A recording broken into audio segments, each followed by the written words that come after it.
আমার শ্বশুর শাশুড়ি একটু বেশিই বুঝে, তর্ক না করে আজকে পারলামই না। কয়টা টাকার জন্য মানুষ মানুষকে এভাবে ঠকাতে পারে? কি হয়েছে না হয়েছে, কেন বলেছে, অবশ্যই ভিডিওর মাধ্যমে শেয়ার করবো। আশা করি আজকে ভিডিওটাও তোমাদের কাছে ভালো লাগবে। আর আজকে ভিডিওটা আমি এখান থেকেই শুরু করছি। আমার এই ভিডিওটা যে যেখান থেকে দেখতেছে সবার প্রতি রইল অনেক অনেক ভালোবাসা। এর মধ্যে কিন্তু সকালের রান্নাবাড়ি শেষ। ডাল হয়েছে, কুমড়ো ভাজি হয়েছে, মাছ হয়েছে, একটু শুটকির ভর্তা হয়েছে, আর আমার জন্য সয়াবিন করছি। আমি অন্য কিছু খাবো না, কেন জানি একটু গ্যাস গ্যাস ফিল হচ্ছিল আর কি, সেই জন্য কম তেল মশলায় একটু সয়াবিন করে নিলাম। আমার এটা হলে আর কিছুই লাগে না। তার মধ্যে বাবাকে বাজারে পাঠিয়েছিলাম একদম জোর করে। ওই যে বললাম আজকে তর্ক করলাম, তর্কর কারণটা তোমাদেরকে বলছি। মানে আমি বাড়িতে থাকতেই আমার ননদ বলেছিল আর কি, বাবার নাকি তালের ক্ষীর খেতে খুব ইচ্ছে করতেছিল। এই যে তাল আনা হয়েছে, বাবাকে বললাম আপনি তাল নিয়ে আসেন। বাবা আর মা বলতেছে না না এসব বেশি কষ্ট হয়। এই নিয়ে আর কি অনেকক্ষণ তর্ক করলাম যে আপনি আনবেন তো আনবেন, আর জোর করেই বাবাকে কিন্তু পাঠিয়েছিলাম আমি গো। তারপরে যাই হোক কথা মতো তো নিয়ে আসলো। বলতেছে অনেক কষ্ট, তুমি কি এখানে কাজ করতে আসছো, তুমি তোমার মতোই থাকো। যাই হোক তার মধ্যেও কিন্তু আমি আমার মতো করে করি। এর মধ্যে তোমাদের দাদাভাই চা খাবে, আমিও খেয়েছি। সকালে টিফিন খাওয়া দাওয়া শেষ, থালাবাটি ছিল সেগুলো ধুয়ে নিচ্ছি। বাবা ওইদিকে কিন্তু নারিকেলটা পরিষ্কার করছে, মানে সুবা যদি থাকে না, সুবাগুলি থাকলে কিন্তু নারিকেল কালকলো হয়ে যায়। এর মধ্যে রান্নাঘর পরিষ্কার করে নিয়েছে। আর অনেক আয়রন এই কলের মধ্যে, জলটার মধ্যে আর কি ময়লাও আসে অনেক সময়। তার মধ্যে আগে কাপড়টা যে বাঁধা ছিল সেটা ময়লা ছিল, এখন নতুন করে একটা কাপড় বেঁধে দিলাম আর কি। এই যে দেখো অনেক সুন্দর হয়েছে, মানে দেখতেও ভালো লাগে। কয়েকদিন থেকে পাল্টাবো করে পাল্টাতে পারছিলাম না। তার মধ্যে ভাতটাও বসিয়ে দিলাম, এদিকে আমি নারিকেলটা ভেঙে নিলাম আর কি। এর মধ্যে নারকেলটা কুড়িয়ে নিব। নারকেলটা বেশ সুন্দর আর ভালোও ছিল। বাবা তো বললো 40 টাকা দিয়ে এনেছে, মানে আমাদের ওইখানে দেখতাম 80 টাকা 100 টাকা এরকম আর কি। ওই দিন আমি এনেছিলাম পুজোর পর নারকেল বেশি ভালো হয়নি, মানে 80 টাকা না কত করে নিয়ে আসছিল। এর মধ্যে এটা 40 টাকা নিয়েছে, বেশ ভালোই ছিল। এর মধ্যে মার সাথে বাবার সাথে কথা বলতেছি আর কি, কী ব্যাপারে জানি। এর মধ্যে কিন্তু আমার নারিকেলটা কুড়ানো শেষ। এইভাবে আইচা থেকে নারিকেল শেষ অংশটা কে কে নাও বলো তো। আর আগে আমার এক পিসাতো বোন ছিল অল্প, সে না এইটা খুব পছন্দ করতো, নারিকেল দিলে নারিকেল খেত না জানো তো, এটা খুব পছন্দ করতো। নারিকেলের এই আইচাটা কুড়িয়ে সে খাবেই। তারপরে আমরা বলতাম এটা মামার বাড়িতে এসে খাওয়া ভালো না। তারপর আরও কিছু কিছু আসছে। যাই হোক এর মধ্যে আমি তালগুলোকে ভালো করে একদম নাইয়ে ধুয়ে নিচ্ছি, মানে ভালো করে পরিষ্কার করে নিচ্ছি আর কি। এক এক করে সব কটাই নিচ্ছি।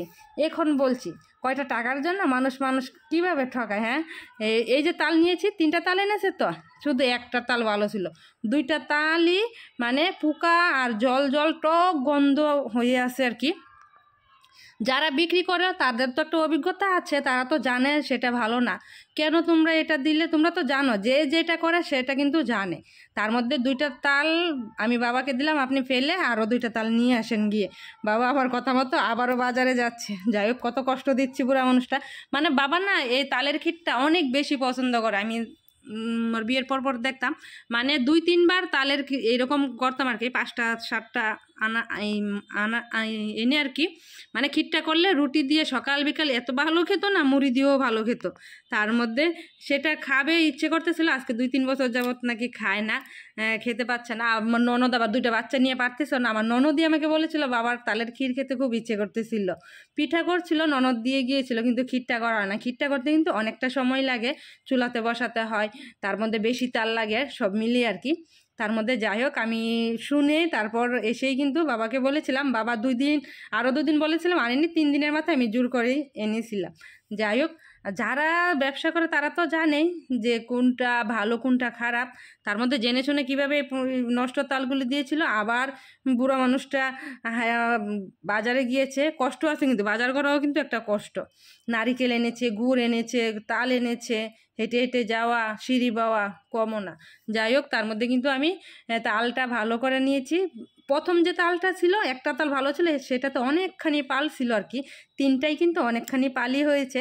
তার মধ্যে কিন্তু আমি তালটা বসিয়েও দিয়েছি, একটু লবণ দেখতেই পেয়েছো হয়তো বা কথা বলতে বলতে, লবণ নারিকেল তারপর গুড় দিয়ে বসিয়ে দিয়েছি। অন্য পাশে কিন্তু আমি দুধও জাল দিয়ে নিয়েছি, দুধটা ভালো করে জাল দিয়ে এই যে মানে প্যাকেটের দুধ ছিল, এই দুধটা না বেশ ভালো, গ্রানও আছে ভালো, আবার একটু ঘন ঘন, সেই দুধটাও দিয়ে দিলাম। এদিকে আমি একটুখানি তাল রেখেছিলাম, কয়েকটা তালের পিঠা বানাবো, মানে বড়া পিঠা যেটা হয় না সেটা বানাবো গো। তার মধ্যে তালটা কিন্তু আমি নেড়ে নিচ্ছি। আর পিঠা বানানোর জন্য এর অনেকক্ষণ আগেই আমি রেখে দিয়েছিলাম, অনেকক্ষণ পরে কিন্তু আমি পিঠাটা বানাচ্ছি। পিঠাটাও বেশ ভালোই খায়, বা এভাবে কলার পিঠাও কিন্তু বেশ ভালো লাগে খেতে। বাবা কিন্তু বেশ ভালো খায়, মাও ভালো খায়।